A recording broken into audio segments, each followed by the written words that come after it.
11 years of life. Maggie gave everything to care for her terminally ill father. She quit her corporate job. She moved into his old house.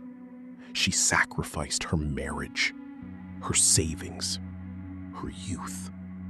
Her brother, Warren, visited only twice in 11 years. He was busy running a high-profile business in another city. The day her father passed away, the family lawyer opened the will. The father left absolutely everything to Warren. The house, the bank accounts, the investments. Maggie was left completely empty-handed. But there was a small handwritten note attached to the will.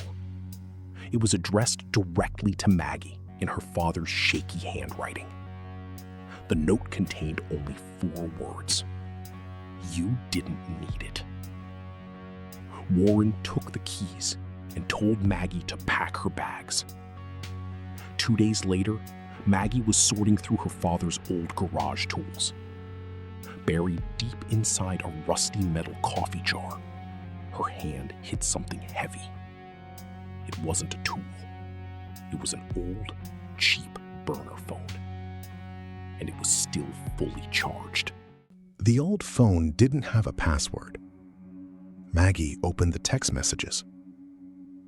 There was only one contact in the inbox: Warren. The message history went back 11 years, to the exact month Maggie moved in to care for her father. She began scrolling through the logs. It wasn't a standard conversation between a father and a son. Every single month, her father sent a confirmation code. A code for a wire transfer to Warren's business account. $50,000. $80,000. On some months, over $100,000.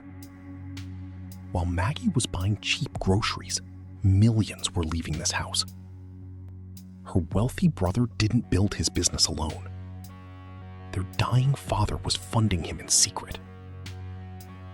But then, Maggie reached the text messages from 6 months ago. The tone of the conversation completely changed. 6 months ago, Warren's business was on the brink of collapse. He didn't ask his father for help. He demanded it. The text messages became aggressive, almost violent. Warren discovered a dark secret from their father's corporate past, an old financial fraud that could destroy the family name forever.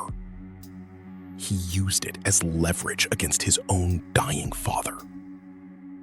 The texts showed a brutal, calculated ultimatum. Warren promised to expose the secret unless the will was changed. He wanted everything, every asset, every single dollar. Their father begged him to leave a portion for Maggie. He wrote that Maggie had given up her entire life for him. But Warren's reply was ice cold. Maggie doesn't need to know.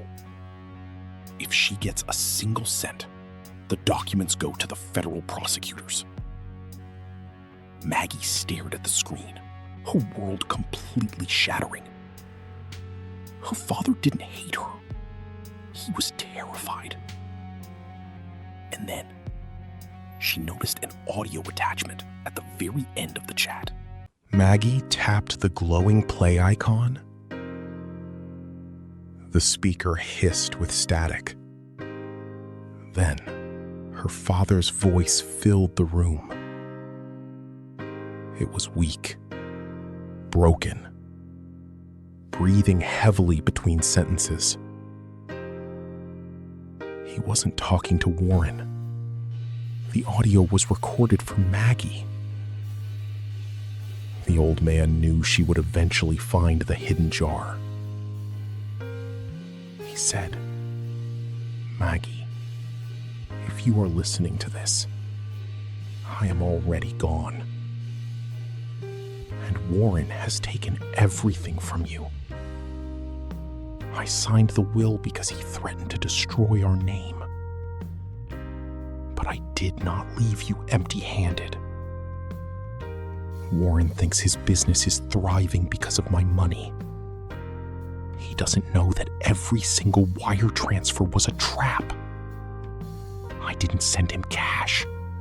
I sent him marked corporate debt. I signed documents that link him directly to the old fraud. By accepting the inheritance, he accepted $40 million of illegal liability. He took the bait because of his own greed. And now, the federal investigators are already watching him.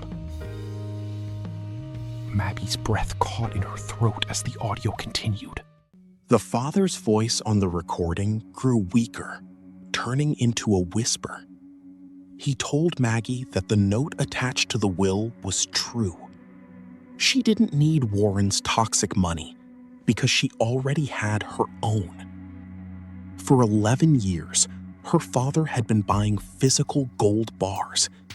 He hid them under the loose concrete floor right beneath her feet in the garage. It was completely clean money, untraceable, out of Warren's reach. The audio ended with a quiet cough and a final sentence. Let your brother have the crown, Maggie. It is made of thorns. Maggie looked down at the old garage floor, stunned. At that exact moment, the garage door began to lift. Warren was standing in the cold morning fog outside. He held an empty cardboard box and looked at her with a cold smirk. He told her it was time to leave his house forever. Now, look at this family war. Who played the game better? Did the father save his daughter, or did he turn her into an accomplice?